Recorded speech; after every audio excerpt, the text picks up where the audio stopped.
Musisi Triswaka buka suara usai video konsernya bersama Nabila Maharani viral dan ramai dikecam publik.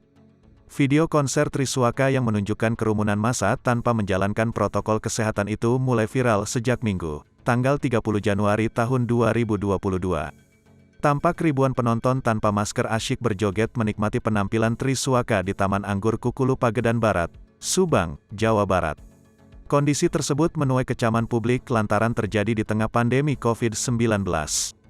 Menanggapi hal tersebut, musisi Triswaka mengatakan, seharusnya publik tidak menggoreng video itu.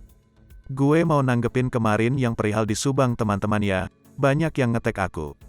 Kita tuh sudah 2 tahun ya, enggak boleh istilahnya ngadain acara kayak gitu, ucap Triswaka, dikutip kompas.com dari Instagram @xtriswaka, Rabu, tanggal 2 Februari tahun 2022.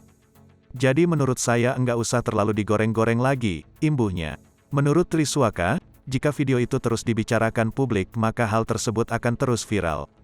Nanti kalau digoreng-goreng mulu naik lagi, katanya.